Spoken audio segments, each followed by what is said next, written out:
that seat vacant? Lily, we gave away seats because kids are worried about being absent tomorrow, but I think that there is actually one right here. I've told you before, but I'll say it again. The stars is not what's going to be on the exam. The stars is just a place where your notes might need extra detail. If you want to know what's on the exam, I'll tell you right now. 1/3 of the test points don't come up in class discussion. They're the study goals that we don't talk about. That's 1/3 of the exam. I do that every year, every test. I try very carefully to look at them, and I check. I've got like a scrap-up note where I make sure that they're distributed over all the assignments and that about 1/3 of them never came up in class, so that you're accountable for what's in the study guide as a whole. Then 1/3 of them are points that are reinforced in anything other than lecture. Reader, movie, lab stuff, the car lot of the future, stuff that came up during the passive solar conversation, the solar house design and all that stuff. Those parts of my lecturing that aren't in your study book. And then 1/3 of those points come from all the stuff that I yell about at great length, like this crap. So it's an even distribution. And since it's a fresh semester, you can make a fresh start. This might be time to recalibrate how you track your paperwork or do your studying or whatever. It's not I should remind you of that. The stars are just where I think your notes might require extra detail. Like a good place to check in and talk to your fellow students and make sure that you understand what we're talking about and stuff. Here goes. First and second laws of thermodynamics. Electrical resistivity. Alternative versus renewable energy. Energy efficiency. Depositional basin. The 4 types of coal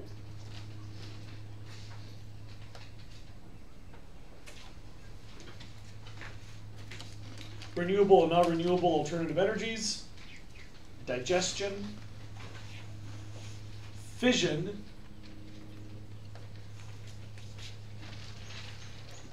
enrichment, moderation, chain reaction, meltdown,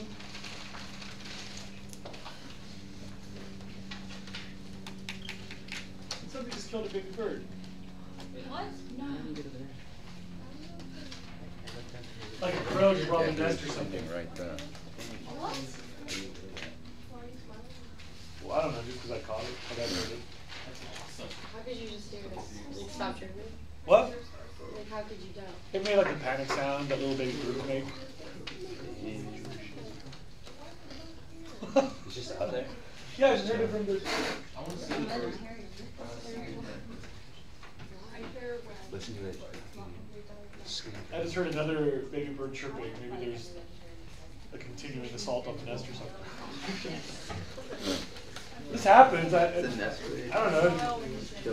I don't know, dude. Nature's nature. Like everybody feels bad for the baby bird. Like you can feel happy for the one that just ate. Like everybody gets eaten or eats. I don't know. All right. Anyway, whatever.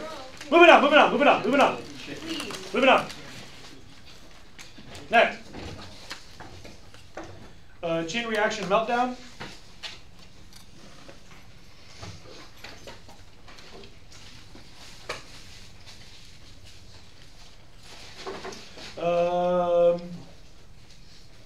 Number 1 gets a star, number 4, number 6.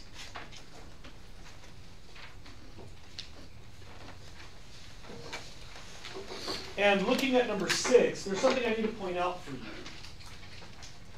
A lot of my students mistake the AP test for like a job interview at Greenpeace, where you're just looking for the ammunition to make your environmental lobby arguments. But I have to warn you that the College Board is very, very, very careful to ask questions on both sides of socio-political economic issues. You can imagine the optics They're not trying to look like an environmentalism test. So when they ask you about number 6, nuclear power, they're just as likely to ask you about benefits as they are to ask you about challenges. And we're just now reaching that part of the class. We skipped the cost-benefit parts of Unit 5 due to the Thomas fire. You might remember a couple of cost-benefit topics in food. Everything else was just ecology and systems and how the planet works. From now on, there's a lot of decision-making and like, what's good about biofuels, what's bad? Coal, everything has the good and the bad, so I have to warn you to start keeping track of both sides. All of us listen with a filter. You're only going to agree with one side of these debates, whichever side you agree with. So be careful to note both sides.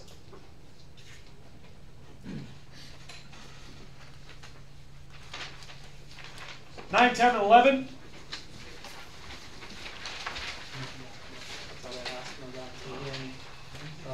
They get it for free though. Okay, cool. We'll try That's that. all they have. They have nothing like that. Go. We'll see. You don't forget to check your hours. It's free. Sweet. Thanks, Uncle. Like I said, 9, 10, 11. 13 star, 14 star. This is annoying. 19, 20, 21, 22.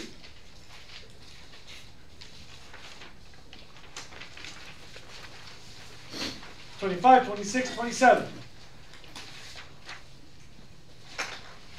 29, 32, 34, 36, 39.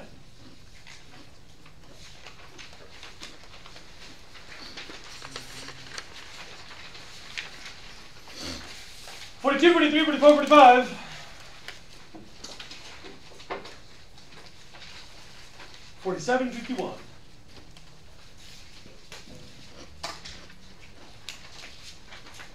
Please take out your nuclear notes. Your nuclear notes.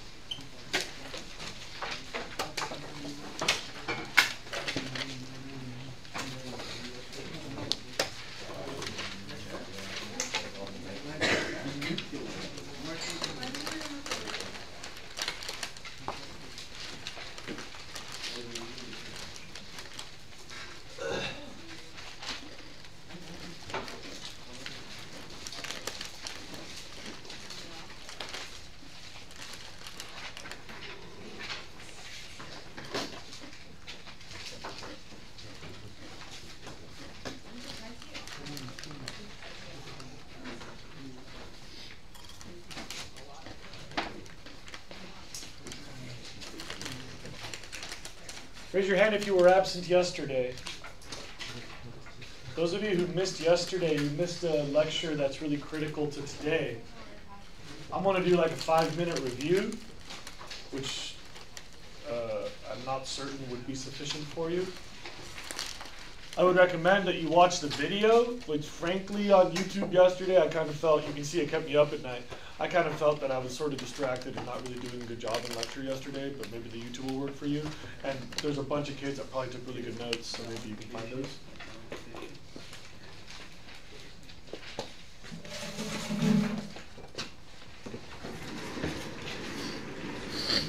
Take notes on how to take notes.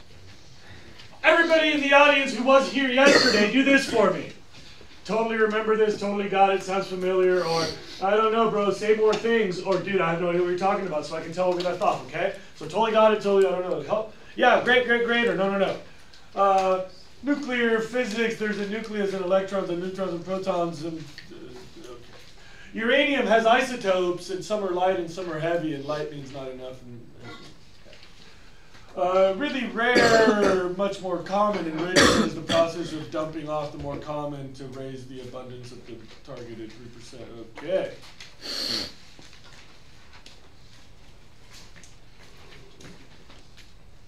If you throw a neutron at uranium-235, you get 236, which is inherently unstable. That 236 will fission event split in half, resulting in an average decay product, some small chunk change of neutrons, and hella heat. Okay. Did we explain in yesterday's class why the most radioactive thing is these? Yeah. Small nucleus can't hold all those extra neutrons. It's going to decay. Does everybody realize that's what radioactivity means? Junk falling off an atom? Are we all clear with that concept? Radioactive decay is atoms falling apart, pieces falling out. We can cut to the chase on a future study goal now that we're saying that. That's why radioactivity is bad for you, but only very small amounts of it are actually bad for you. Most subatomic particles, when they reach your internal chemistry experiment, affect chemistry that's not mission critical. First of all, do we all recognize that our bodies, if you look closely enough, are just a gigantic chemistry experiment? Everybody realizes that, right? Your whole body is just atoms rubbing against atoms, right? And if I throw a bunch of neutrons and protons and electrons at you, they're going to mess up some of those atoms. But you realize that you could pretty much lose almost all your atoms one at a time and it wouldn't really change anything because most of those are not mission critical. You kill a cell and the other cells go, they digest it, reuse all that stuff, it doesn't matter. You mess up a water molecule and whatever, it'll just kind of. Radioactivity has to affect a mission critical chemical reaction, like the copying of DNA, in a way that impacts the growth of the cell in a way that is bad for you.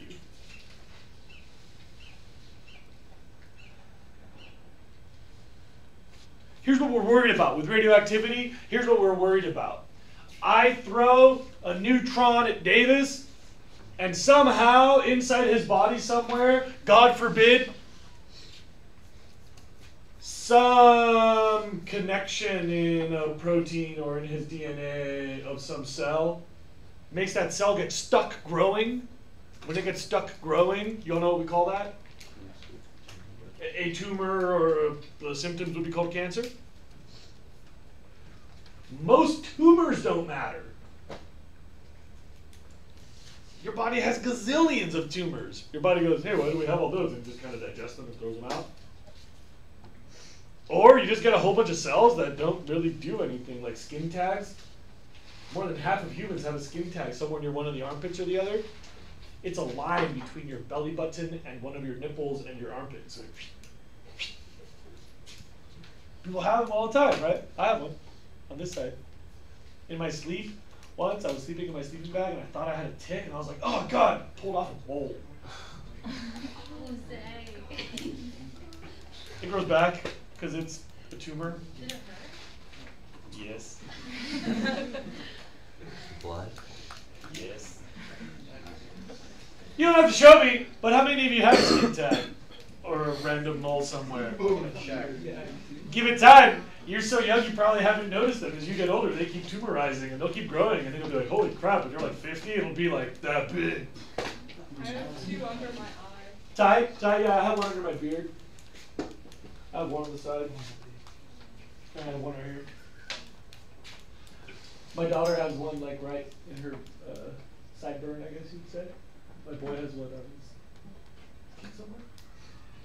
My whole family has one. My brother has one on his cheek also. My grandmother had a huge one. Most of those don't even matter.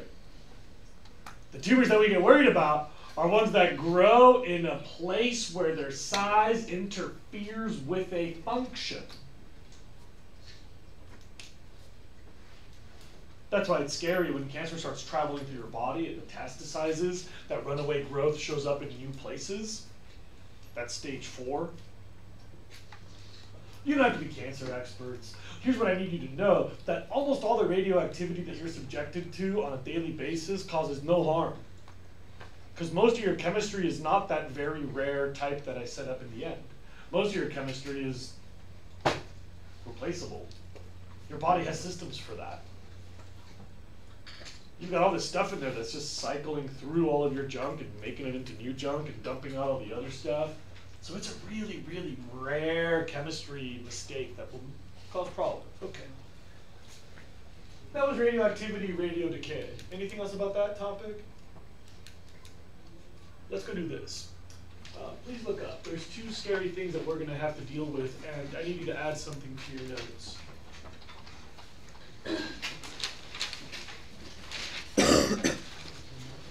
The chemical reaction makes blah, blah, blah, radioactivity, problems from radioactivity. Who cares?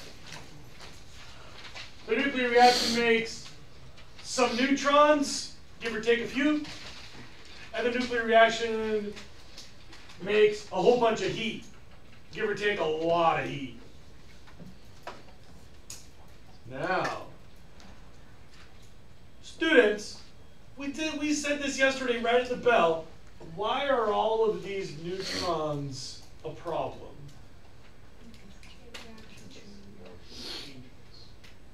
Because chain reaction, more fission events, they will start this reaction in neighboring 235. Snowball effect, runaway train. Yeah. To slow the reaction, do they just cool it down a lot? Is that what they do? Or? Well, the rate of reactions is usually temperature dependent, but coincidentally it's kind of interesting that these reactions happen almost the same at any temperature in our control range. So what we do is we have to stop all of those neutrons from hitting another atom. Imagine this, if I had my room full of firecrackers and I light one on fire, you all know. The sparks from one will light others, the sparks from those will light many, exponential growth, chain reaction. Everyone understands the room full of firecrackers? But what if I could vacuum up all the sparks? That's called control. And that's not just an example of controlling things. I mean, the scientific term for doing that in a nuclear reactor is control. So the part where I want you to add something in your notes is control is preventing a chain reaction by absorbing neutrons.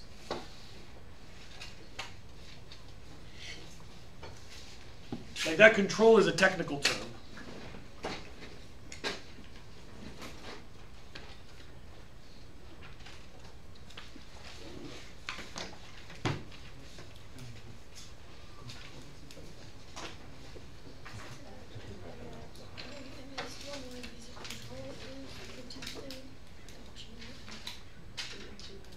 Control is to prevent a chain reaction by absorbing neutrons.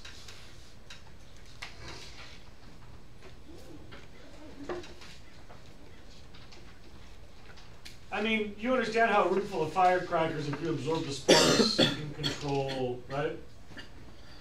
That chain reaction, room full of firecrackers, if you just block all the sparks.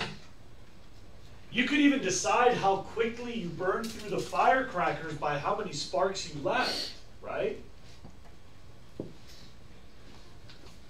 If it's like going too fast, you soak up all the sparks, and then it goes pop, pop, pop, pop. And then you're like, wanting to speed up, you just let all those sparks go for it, and it goes, and you can kind of control the rate of the reaction by controlling the things that start future reactions.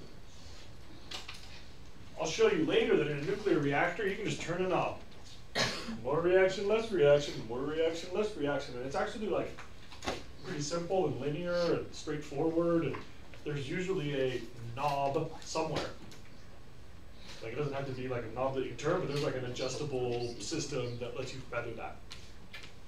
The other thing you gotta control is the heat. Please look up. Remember when I said that thing gets hot? I mean it gets really, really, really hot. The job of taking away the heat has a technical term too, that's called moderation,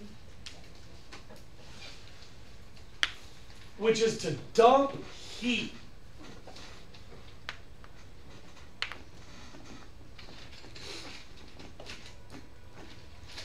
In other words, prevent a meltdown.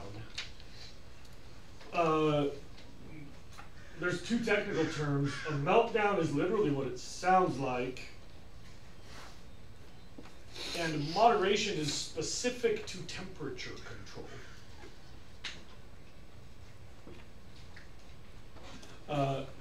I want to just take a little side trip for that term meltdown because we're probably not going to see it for another 40 minutes.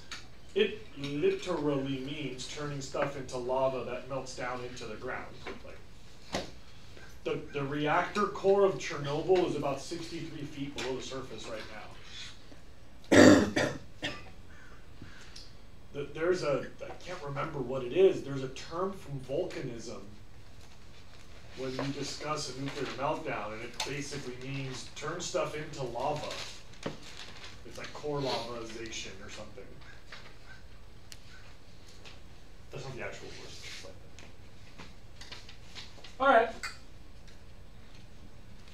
When we get over here, we're going to talk about the control, we're going to talk about the moderation, and then later on today I'll remind you that this stuff is really nasty, but we're done with the reaction. Are there any questions about the reaction?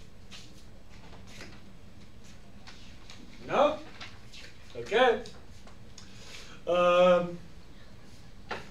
I want to talk about this before you write, because I want to point a lot, and then I'll come back and tell you what I think are the notable things. Because most of you already have all these labels, right? How many of you drew this yesterday? Tight. Those of you who were absent, I'm sorry about that. So first, just bear with me and watch a couple of things, okay? I'm not going to tell you anything that you would need in notes that I won't repeat again. Watch. The whole point of a nuclear reactor is to spin a turbine. That's the same turbine that you've drawn 20 times already. That's the same generator that you've labeled before. That's the same electricity to the same grid. And you probably didn't draw this elsewhere, but you know, you got to make steam somewhere, and you certainly didn't draw this anywhere. You've got to cool that steam down into water again. So this is just more detailed because there's a concept that I want to point out. Watch my hands, please. There's hot stuff inside of a pipe, and that heated pipe makes the steam. When you put a pipe of cold stuff in a room full of steam, that'll cool the steam into water and the pipe will carry away heat. Where you see that coiled wire, when you see this loop of wire, technical term I do want you to write down, those are called heat exchangers. Those are called heat exchangers. Right here, that coiled pipe, that's a heat exchanger. And right there, that's a heat exchanger. I'll show you what I mean after you write the word.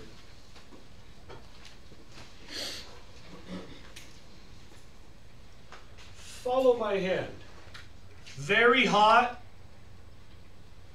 cooler, heated up, very hot, cooled off, heated up, very hot, cooled off. Notice that my hand stays inside that loop because these fluids don't go anywhere. They just carry heat away, they moderate the core, they carry heat away, and then that heat does travel. You see, that red, if you follow it, goes over here, and then if you follow the red, that's because we're exchanging the heat out to the environment. You're taking something that's really, really, really hot, making really hot steam with it, dumping all that heat into the ocean or out into the atmosphere. But the nasty radioactive fluid stays inside this, and clean water gets made into steam, gets made back into clean water, gets made into steam. Heat is being exchanged. Ingredients are not.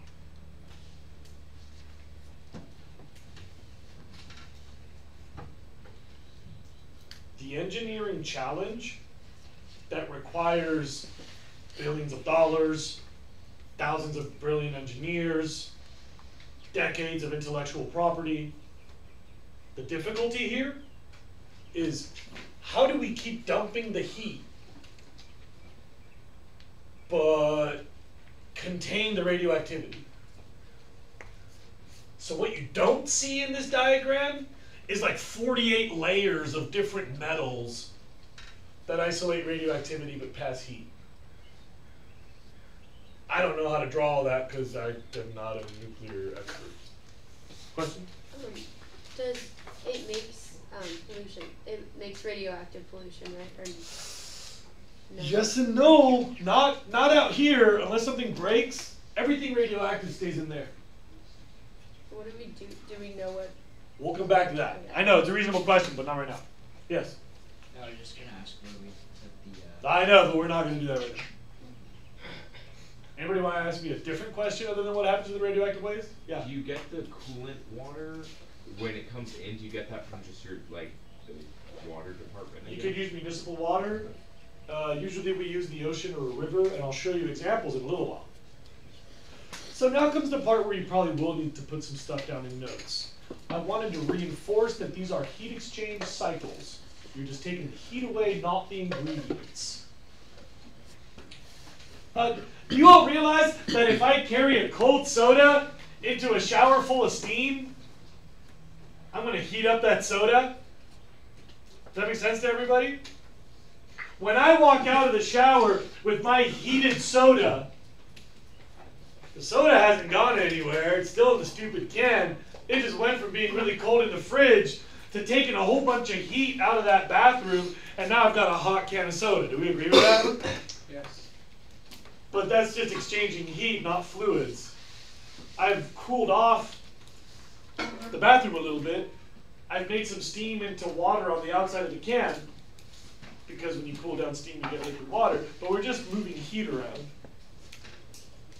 Okay, watch. The primary cycle is the only thing that's radioactive.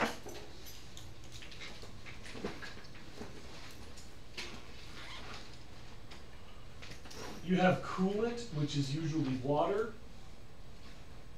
that runs over the fuel rods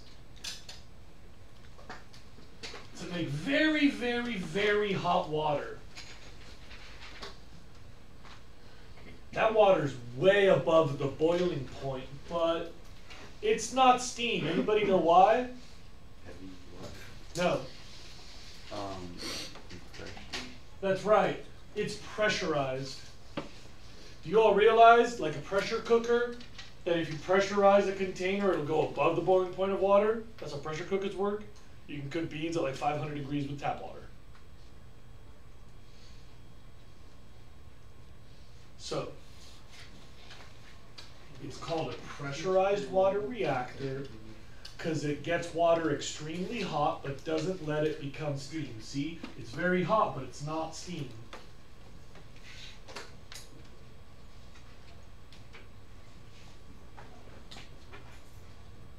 Physics trick that some of you haven't heard. Water can go beyond the boiling point if it can't expand those molecules into water vapor. A pressure cooker is just a really sturdy pot with a really tightly clamped lid. That's all a pressure cooker is. So a little bit becomes steam until the rest cannot expand into steam, and the temperature starts climbing like crazy high. Yeah? Could you theoretically make, like, if it was at a high enough pressure, could you make hot ice?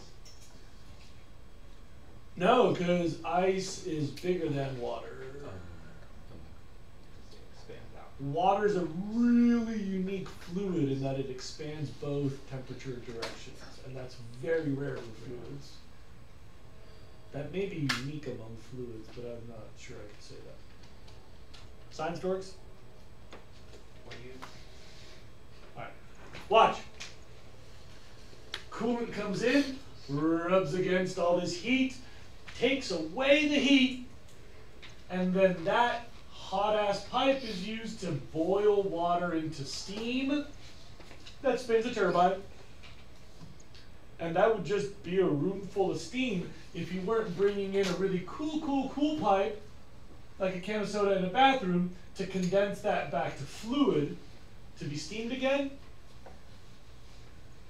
Takes the heat to steam, cools back down to fluid, dumping the heat out to the environment, either a cooling tower or into the ocean. Nothing radioactive. See, I got a happy cloud and a happy fish.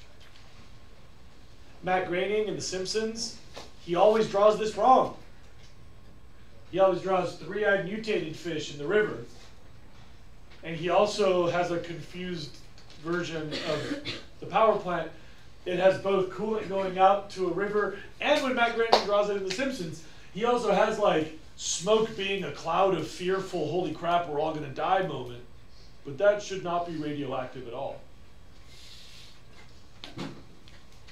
Please look up, it's called a containment structure, because all the radioactivity stays in.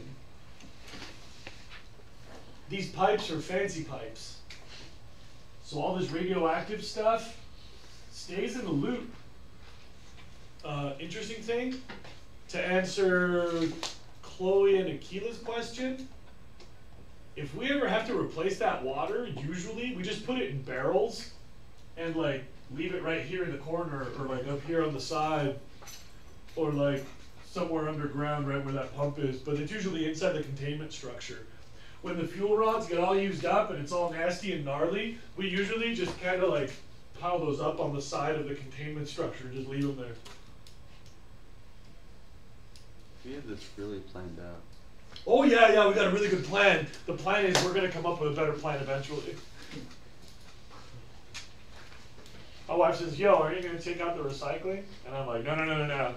I'm using my nuclear engineering today. So I'm planning to pile up 50 years of recycling and then die before I have to deal with it. Leave it for my kids.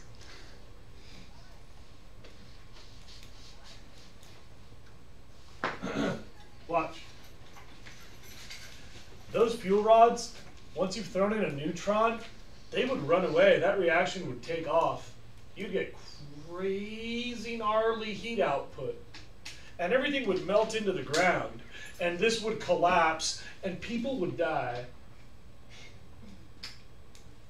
if we didn't trap all those neutrons. We talked about control. That's why they're called control rods. They're coincidentally made of boron, in case you couldn't see that in your image. Boron's a really good neutron absorber. I think it's the same. It's a totally different reason to why it's used in solar panels, but it just happens to be the same ingredient. It's still boron, like we had in solar panels, different reasons. Boron is very good at absorbing neutrons. It's a neutron absorber. So watch me. Too many neutrons, too many reactions, it's getting hot. You just turn the knob and it goes and soaks up all those neutrons and the reaction slows down and things cool off and you make less steam, so you have less spinning of the turbine and the electricity output starts to drop. David gets home and turns on his giant television and the utility goes, yeah, we need more power. And they go, and just lift up the control rods and more neutrons are striking more uranium and there's more heat output and you make more steam and you spin the turbine faster. That's literally how it works. There's like something like a knob that controls the rods, and those rods really set the rate of the reaction. They really set the output.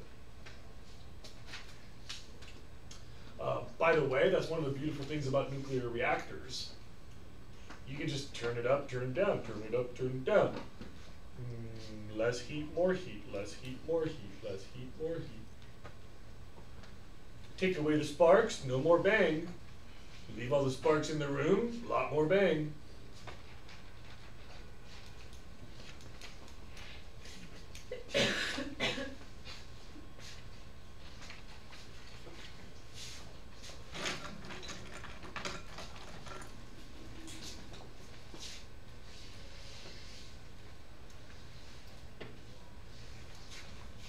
So that nobody gets the wrong impression, I'll do this one last time. The primary cycle is all the radioactive stuff, just taking heat away from the core. You control how much heat by the rate of the reaction. Control the rate of the reaction with the control rods, how many neutrons there are around. That heat transfers to steam, which is condensed back to fluid and condensed back to, and evaporated back to steam and condensed back to fluid. So you kind of dump the heat out of containment to the steam cycle, the secondary cycle. And then, so that you can keep making steam, you got to cool that down into water. So you bring in coolant from the environment and condense steam back to fluid, dumping the heat, tertiary cycle, also known as the coolant cycle. This is the core cycle. This is the steam cycle. This is the coolant cycle.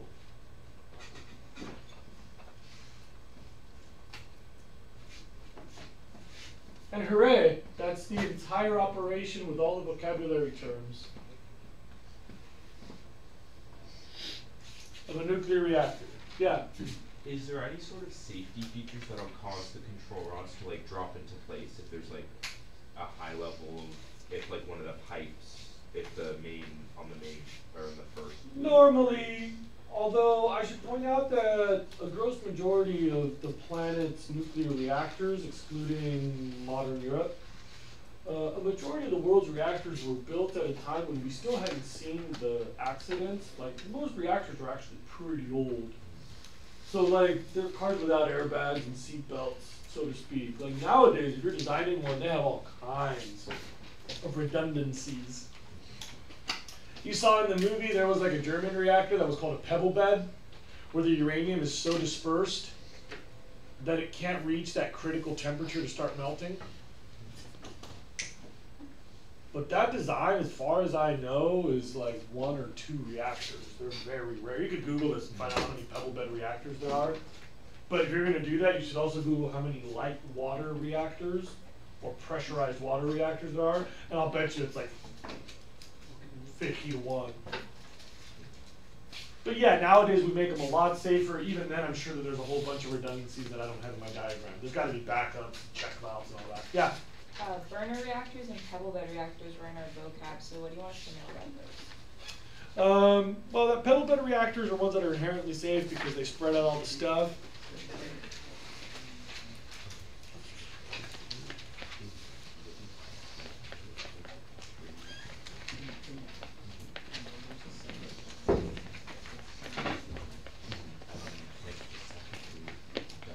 If I'm not mistaken, I just changed my notes. I can't find this. Hold on.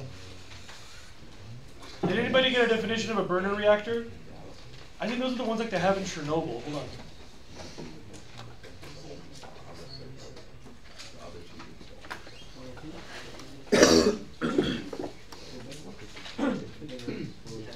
Yeah. So burner reactors are ones where you burn up the fuel, you use up the fuel. So this is a burner reactor where you use up the energy.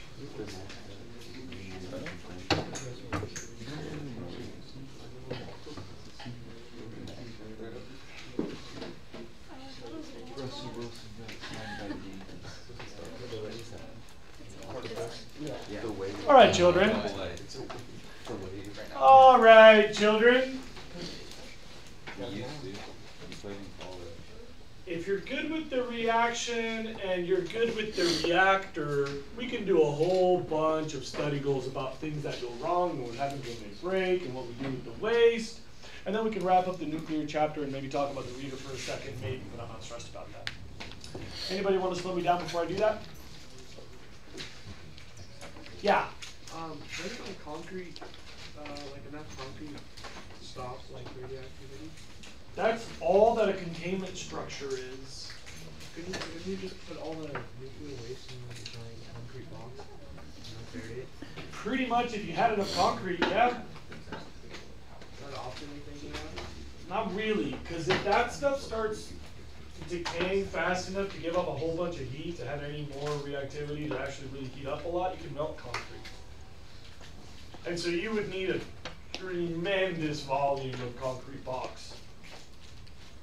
The answer is yes. If you could get enough concrete, I suppose so. And I should point out that containment structures are made of concrete.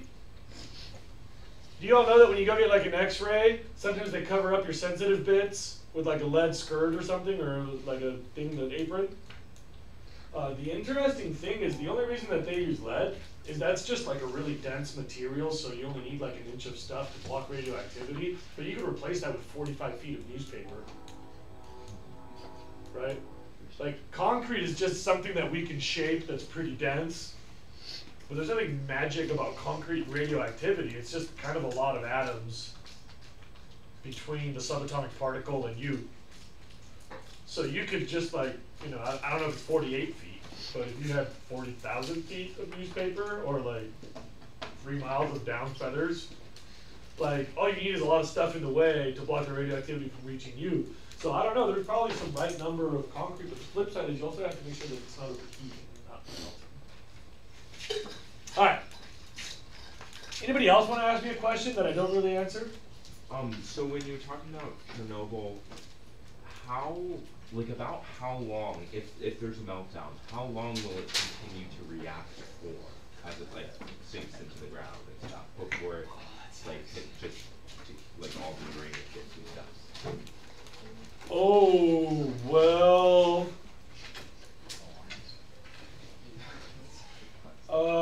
what are the odds that a neutron would hit uranium-235 and cause another reaction? Probably in a 1,000-year-old nuclear core, there's got to be 1 or 2 atoms of 235 left, right? So you have a ramping up of the reaction when you reach that really critical temperature, and then a really extended ramping down of reaction rates, but there's probably some reaction possible 1,000 years from now. At that point, a single one of these is probably not a really important amount of heat. So that could happen and you wouldn't even know it. But you understand my point? That it's never like entirely used up, right? Okay. I got a bunch of slides to remind you, and this covers a whole bunch of your study goals. I'm sorry, as I've reorganized them, I've kind of, this slideshow will eventually hit on all of these other ones, but I'm not really sure what point they fall into. First of all, there's this thing called the nuclear fuel cycle. Please look up. You start with ore, you enrich it to fuel grade, then you react it, and they look the same. Like, if this was a fuel rod, that's 97% uranium-238, right? Somewhere at the atomic level, that's 3% 235, like individual atoms. Now watch, I'm going to change what element they are. So I'm going to do some alchemy. At the atomic level, you don't see any difference. Do you understand the point of what I'm saying? If there's a carbon atom in this, and I switch it to a nitrogen atom, you can't see the difference. Right? It's just alchemy, it's an atom at a time.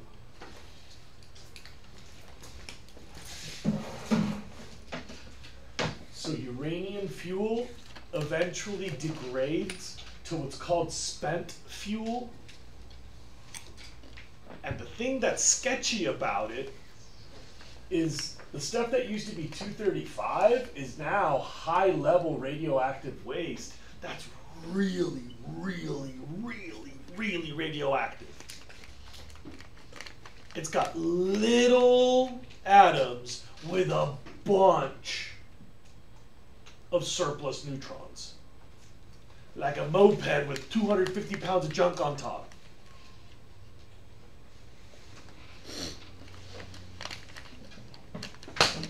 So from being in the ground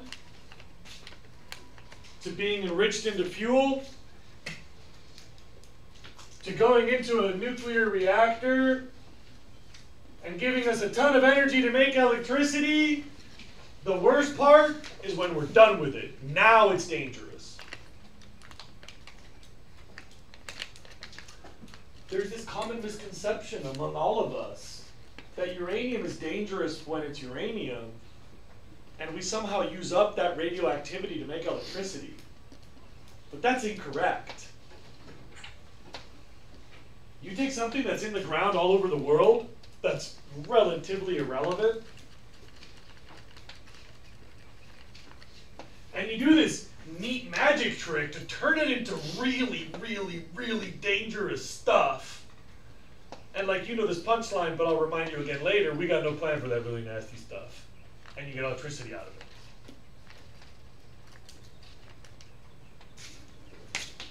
Nuclear fuel cycle, questions about that? I believe that's Study Goal 37 maybe? 40 something? 38? Anybody want to check me on that? 38? 38? This is the thing you saw over there. You can draw it differently, you can flip it around left and right or whatever, but it's basically the same crap. You got like your primary cycle, which is the radioactive one. Here it's all red because it's probably hotter than anything else on there. You've got the secondary cycle, the steam cycle. That one makes steam and cools it back to water and makes steam and cools it. And then you got to dump that heat somewhere. So here they're using the cooling tower, but sometimes you just use the ocean. Here it is making the steam in real life.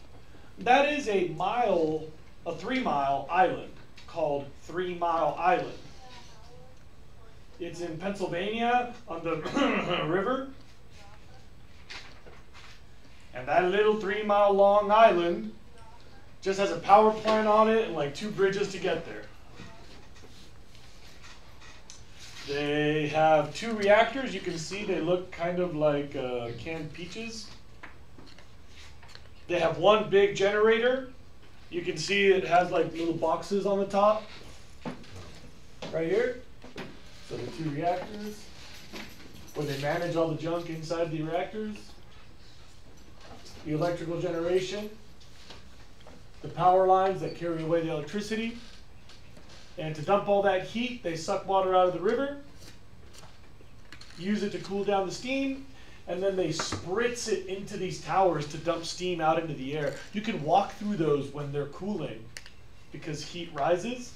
So they just bring like pretty warm water and they just spray it out of shower heads inside the tower. And because of a convection current, they heat up the air, and so the air starts to make draw. And so when they first turn on, you feel the mist at the bottom. But as they've been running for a few minutes, they build a convection current and eventually just feel a cool breeze coming from outside, and you see the steam rising out of the top. You can see here that they're entirely open air at the bottom. Isn't that neat? Here's the one in San Onofre. Here the reactors are obvious. The electricity production is obvious. You can see all the cables. And the coolant comes in from the ocean and is dumped right back into the ocean, and you can surf right on top of that pipe. It has to be really big because it's way out there. But on a really, really big swell, the northwest current will kind of bring the hot water out of the coolant exhaust pipe.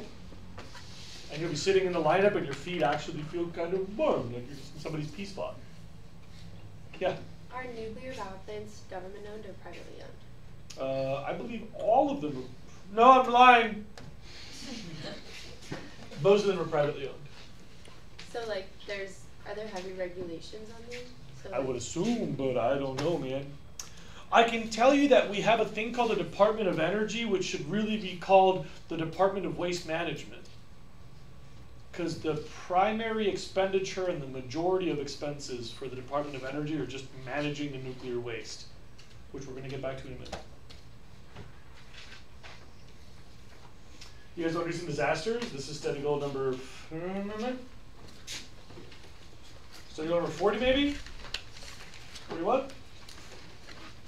Number 40. Kids, I'm about to show you a bunch of words and you're going to be like, oh, copy? And I don't think you need to copy it all. You ready?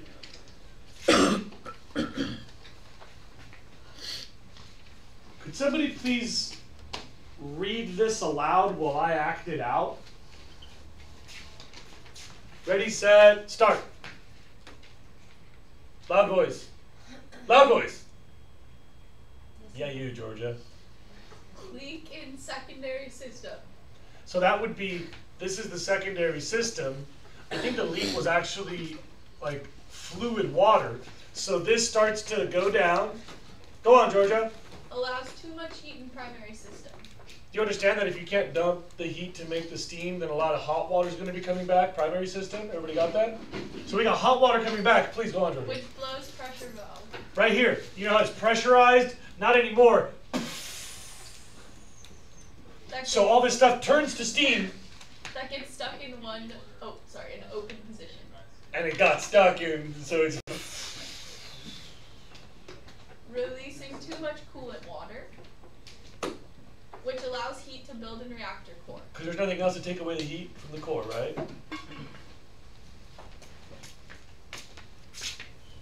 So there's your 3 Mile Island, and there's your diagram, which is a little bit more complicated than this one, but it has all those parts that we were talking about, like the pressure release valves. And booyah, there's your computer-generated model of what probably happened.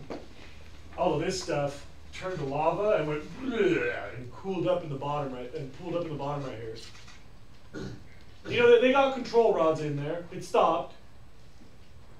It got crazy hot, and then whoa. They dropped the control rods and got all the neutrons, and that's all probably still sitting there, but at least they stopped it. But your notes about the 3 Mile Island would probably need to say secondary cycle failure,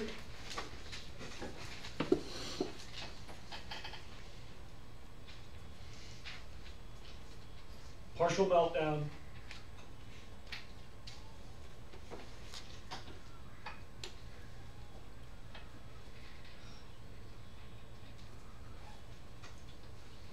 no breach of containment.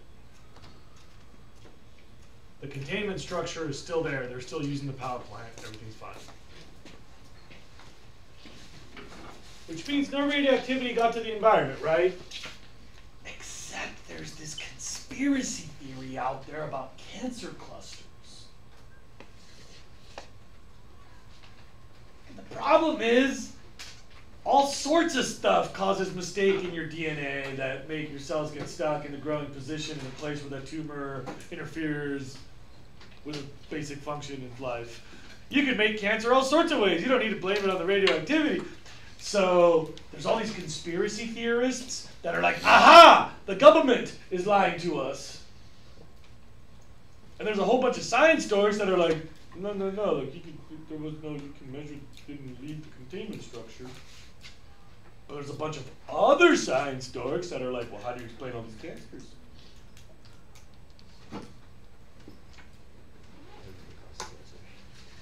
Everything causes cancer. Yeah. So for a while there was this like movement among tin hat types who didn't want to eat Hershey's chocolate because Hershey, Pennsylvania is kind of close to 3 Mile Island-ish. And the idea was that there was a secret government covered up fallout cloud that probably sprinkled on the grass and entered the cows and their milk, made the chocolate radioactive. And I don't know what this means, but back when this accident happened, people were all talking about measuring the radioactivity of Hershey's chocolate and it actually coming up kind of high. I don't know. This is like the stuff of lore, so I can't tell you how relevant or actual or real that was. Next. There's this one called Chernobyl or whatever, and the reactor was in Ukraine, but right on the border with an even poorer Soviet nation called Belarus, which was all part of the Soviet Union at the time, which was run from Moscow, which is now just part of Russia, but was the power center for the entire Soviet Republic at the time. And again, there's a lot of stuff here, and we are going to talk about it, but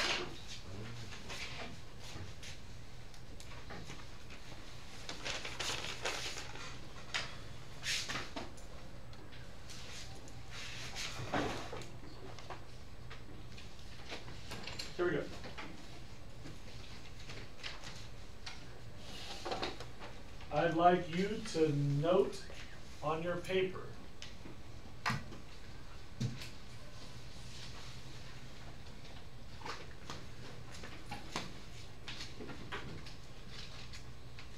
Get ready to write this down. Chernobyl used radioactive steam on the turbine. In other words, there was no separate steam cycle. That's important.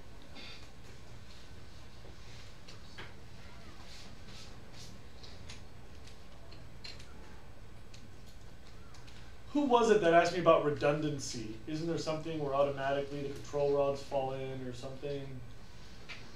Okay. You realize that with more heat transfer systems, you've got more place to put check valves and pressure regulators and backup systems, right? Watch this. At Chernobyl, cold water became steam right here, and that steam had to be cooled down to take away the heat again. Does that make sense? No secondary cycle, there's no separate steam cycle. You've removed one of the heat transfers. So the turbine's radioactive. The outside of the condenser loop is radioactive. Theoretically, your coolant water is still okay. But all of this is inside the containment structure. Right? And then, hit it, loudmouth. Chernobyl only had one heat exchange system. Right? Coolant supply failed, which loses coolant. I suck at writing these things. Which allows heat to build. Yep. Which wasn't controlled in time, creating largest nuclear disaster in history of the world. Yeah. This was a full meltdown, and you need that term. This is the only full total meltdown. That's like full on hardcore full blast meltdown. Like stuff got so melted that the control rods just kind of like burned up and fell over and everything, but the concrete melted, and just a gigantic pool of radioactive lava that was still reacting burned itself into the ground, such flames that the roof came in like that.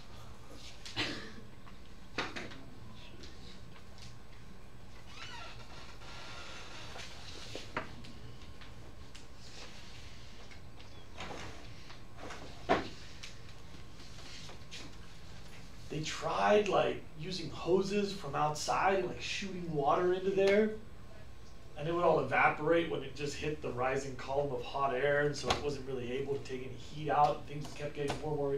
People went in there, and firefighters all knew that they were going into the nuclear power plant, but they still tried to save people, and firefighters died on the spot. Tons of people died later that day. Tons of people died the next day. And in the meantime, this gigantic cloud of holy crap, what the hell are all these heavy gases? Little bits of ash showed up in New York City within 18 hours. North Pole within 24, 36. I forget my numbers by now. You can Google this crap. Like distinct identifiable fallout where the radioactivity type can only be from a full meltdown. Like when you get enough neutrons, these ingredients change. So you can tell where those radioactive things come from. It's called a fallout fingerprint. Reached the South Pole within 2 days. Like the entire Earth. Yeah. Did the people in New York realize that there was a meltdown in Chernobyl? I reckon that they must have known, but there is some interesting record keeping and realistic complaining to be done about how the Soviet Union handled the information. Some of you probably know that the Soviet Union is sort of like typical tyrannic propaganda management state. I don't want to villainize anybody, but the output of information about Chernobyl was probably not globally the most responsible thing. Here's a really simple diagram that looks kind of different because it's just really that simple. you might be able to see where the fuel rods are and the control rods. The control rods are the skinny ones. You can see that they move up and down. And the fuel rods look in this diagram to be bigger and stationary. They're surrounded by concrete. And you might be able to see that the coolant water comes in down below and the steam leaves up high. And there's only one condenser right here where coolant from the outside takes heat to the environment, like everything else is just heat leaving. But in a much simpler system, it was just harder to slow things down. Here you can see kind of details about how the whole plant fell apart. People were evacuated. The Belarusians never trusted the Soviets. Power dynamics, who gets the money, who doesn't. Belarusians were kind of like a poor member of the Soviet Union. So Belarusians always complained that the Soviet Union was trying to like stifle their culture. So right after the disaster, the Soviets are like, yo, yo, yo, evacuate, evacuate. And all the Belarusians are like, yeah, sure, so you can steal my stuff. And they all like stayed in their houses. Then the Soviet Union would come door to door and give people flyers like, if you won't leave at the very least, don't eat wild berries, mushrooms, and fish. And the Belarusians were like, y'all see this crap? Here they are trying to extinguish our culture. The normal Belarusian diet is really high in those 3 ingredients because people are really poor and those are things you can gather from your environment. Like that is exactly typical Belarusian diet. Do you all realize that you shouldn't eat the foods that disproportionately gather radioactive isotopes? Most radioactive isotopes are trace ingredients. You haven't heard of molybdenum before, right? But there are 3 ingredients in the wild that will disproportionately gather trace elements. Mushrooms, top of the food web and water systems, and fruit. So it just so happens that Belarusians didn't trust the government trying to save them. And arguably had very good reason not to trust them. And the cancer rates after this event immediately in bullseye rings around the Chernobyl site were horrifying. You all know that I have an after-school film series where I get a whole bunch of videos and I screen them so I can show them to you after school. I ordered one about like children who have horrible types of cancer in the cancer clusters around Chernobyl. And I haven't been more emotionally struck by a movie in my entire life. You know, it's a documentary that looks like a horror movie with like suffering babies. Like, holy crap, this Chernobyl thing is no joke. If you map the radioactive fallout, yeah. Could you go back and explain what that picture was? I was a little confused. Oh, abandoned parts within the full exclusion zone. Okay. So I was going to get to this. I'll be right back to explain these 2 pictures. The fallout map is complicated because the atmosphere is complicated. Do you all realize that at different layers of the atmosphere, there's winds that move in different directions?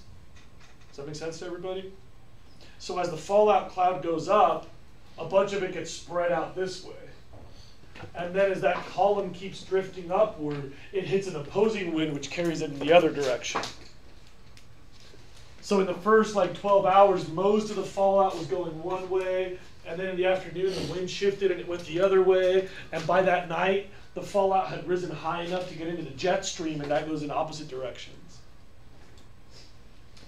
But eventually they built these things called exclusion zones, which are like a bullseye, like a target for archery, where there's like the center of the bullseye where nobody can go, and then like only with special government permission, and then like only at your own risk, and then, you know, you're cautioned not to live there full time, and then like, okay, whatever, people outside harm's way.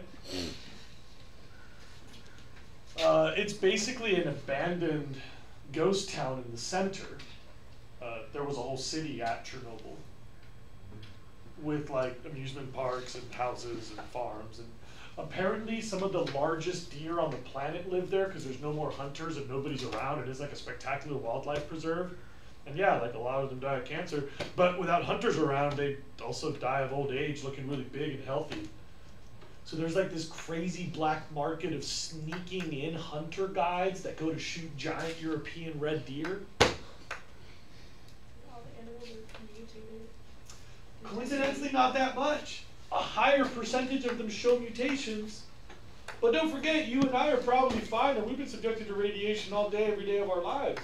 It takes a huge jump in your dosage to just multiply your odds of cancer. If your odds of cancer are already 1 in a billion, I could multiply your cancer times 1,000 and you still got 1 in a million, right? So you can get tremendous radioactivity dosage and your chances sure go up by a proportional number, but you still got a long way to go to certainty. Those of you who are into dorking out, I'll just point out right now that article number 52 has like a spectacular visual about that conversation about radioactivity dosages. Maybe some of you heard about this one. This happened in your lifetime.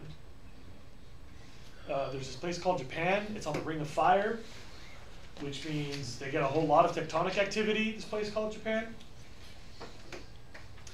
And because they get so much tectonic activity to be called a place called the Ring of Fire, it might have been a bad idea to put a nuclear power plant on the coast facing the Ring of Fire,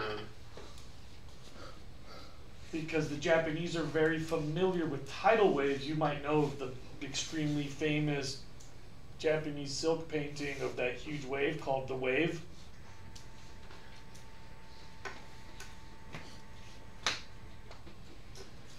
All these pumps at Fukushima Daiichi,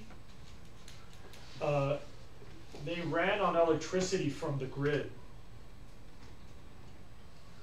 And when the tsunami, you know, because you want those pumps to run even if you're not using the power plant, right? When you shut off the power plant, the pumps have to keep running. So when the tsunami wiped out all the power poles, the water stopped circulating and all the coolant evaporated, and that was the end of it.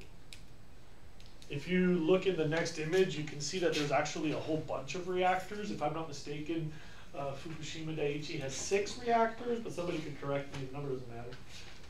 In those reactors, the biggest problem was all the used up fuel rods. Can you all imagine if you have like water in a jacuzzi and you shake the crap out of the jacuzzi, most of the water's gonna splash out? So all the coolant pools for the spent rods went dry.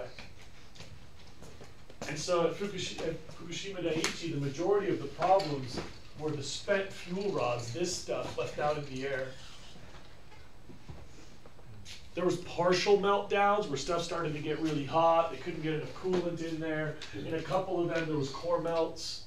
In a couple of them, cracks started to show in the containment structure. And because stuff started to get kind of funky with the plumbing, they did dump radioactive water into the ocean. It's important to imagine that the ocean is really, really, really, really big. And it's moving, and radioactivity is like food dye. No matter how much food dye you dump into Japan, you probably wouldn't be able to stain a white shirt in Santa Barbara. The closer you are to the epicenter, the more stain you would get from that dye. Does that make sense to everybody? So you should probably never eat seafood from Fukushima Daiichi. And you may want to avoid food from the east coast of Japan, but the Pacific Ocean is fine and Santa Barbara's way too far. For a few days there, it was appreciable. You could measure it. It was kind of like being out in the sun a little longer that day. And then it just kind of dissipated into the ocean.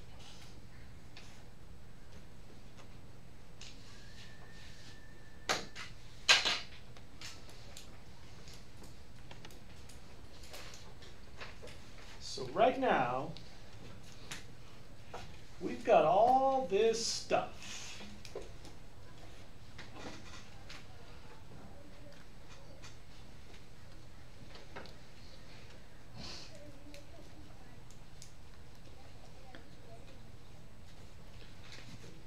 for anybody who just read that slide, we got no place to put it. Remember I told you it's going to keep falling apart for a really long time? Hundreds of thousands of years? Sometimes it's spent fuel millions of years.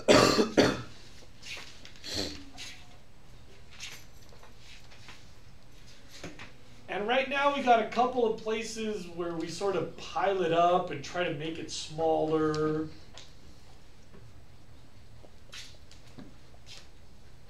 Sometimes you like evaporate all the water out and try to solidify it, or add concrete to make it harder.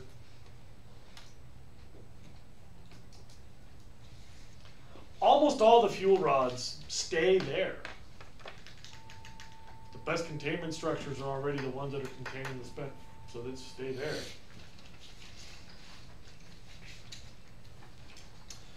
Here's the vision. You got to be able to walk in there, look at it, check for leaks, measure the temperature, cool it off when necessary. So for a long time, we thought, where can we put all this toxic trash that's really scary where nobody's going to mind? And I'm sure you would all agree, right, that the least valuable real estate on earth is probably Nevada? Nevada didn't agree. So if you want to see some pretty hilarious shenanigans in the US Congress, you should Google the congressional debates about citing all of our nuclear waste into Nevada. All the other states were like, okay guys, well, you know, we're gonna have to find a place, and it's definitely not California, because, you know, we got the coastline, the economy, and like all the people. And then Texas is like, well, yeah, you know, we got all the, and then like everybody's like, so what about you, Nevada? And they're like, we got all the gambling and hookers. And everybody's like, all right, Nevada! They're like, yeah. And they said they were gonna bring out the National Guard. And somebody's like, you know, they're federal employees, right? They're like, no! Nevada threatened to block the freeways. They were like, you can't do that, right? They're like, ugh. So there was this back and forth that went, I don't even know how many years. But there was this like one mountain that's really, really big, and like it's kind of got like a huge pile of rock and it's like middle of nowhere. People were like, you know, if things go wrong, you know, Nevada. Everybody's like, all right, fine, Nevada. So they started to build this. It was like this huge ramp that went into like this network of tunnels that all had like railroad tracks and light bulbs and fences around it, like water filters and all kinds of neat stuff. And then there was some nerd in the back that was like, hey guys, hey guys, excuse me, hey guys. And everybody's like, shut up, nerd. And he's like, no, you guys, I have like charts and graphs and maps and papers and stuff. And everybody's like, shut up, nerd. And eventually that guy got in front of the right people and he was like, I've been trying to tell you, earthquake fault and groundwater. And everybody's like, oh. So we gave up. We're back to the no plan.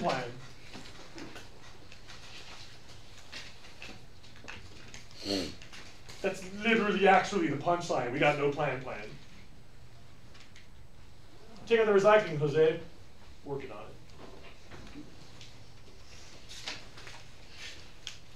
There is this neat idea. You know what's really, really, really dense that lets you block radioactivity that lasts pretty much forever? Gigantic globs of glass. It's called vitrification, vocab term 41.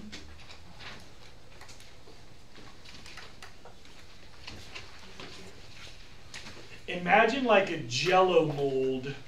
Like y'all seen the Jell-O with pieces of banana and strawberry in it? You don't even know what Jell-O is, huh? That was a big deal, like in the 50s. Rubbermaid days. Avon lady. Jell-O molds are these like things where you put fruit into Jell-O, which is a liquid, and it solidifies into like a gelatinous sugar treat that some kids like. Chloe doesn't, because pig hooves. You can imagine this whole thing with Jell-O, except it's made out of glass, and you've got like one barrel of super radioactive stuff in there. And you just let it go. Go ahead and decay inside this thing of glass. Who gives a crap? Because glass has like a really high melting point, and if it melts a little bit, there's still like a whole bunch of glass left, and it dissipates heat really well. And you know, it's really dense. It's a lot of atoms packed together really small. And you can take that gigantic glob of glass and you can just like dump it into the ocean. You'd be like, bye-bye. And it'll just like sink to the bottom and you just leave it down there. There's that. Can't shoot it into space. Rockets blow up. It appears that sometime in the 1970s, Russia decommissioned a power plant, built a train track into the Arctic Ocean with like a little pier, and just launched the train off the pier. There's that plan. We could do that. It's just Siberia.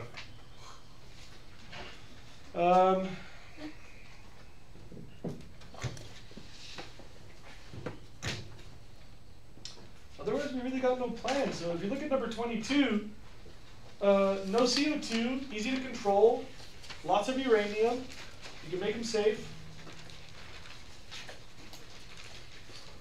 If you look at study number 42, there's no CO2. It's easy to control. There's lots of uranium. That sounds pretty good. People like nuclear. You can make pretty safe reactors now, like the 2018 reactors. Pebble bed, inherent safety. The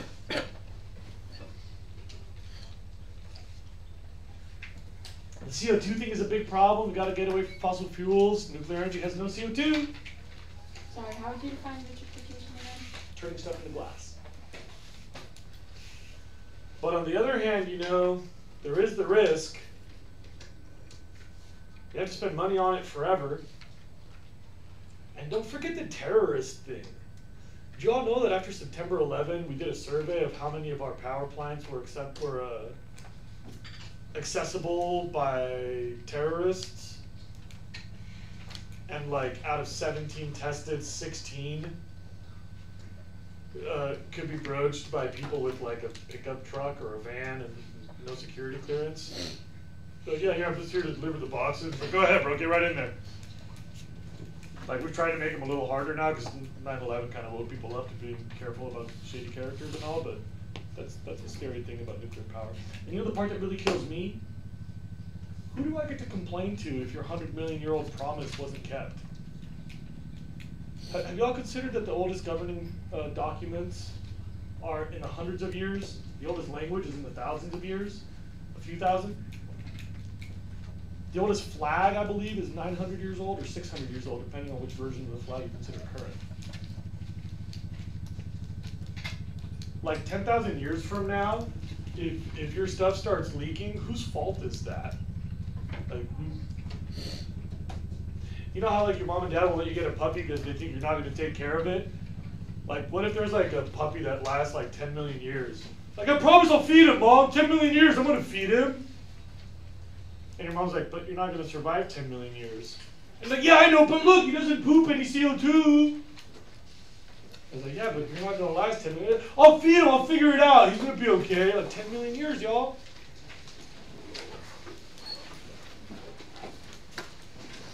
Yeah, I hope you'll check out the reader. There's stuff on there in the exam. I really just need you to read it. That's all.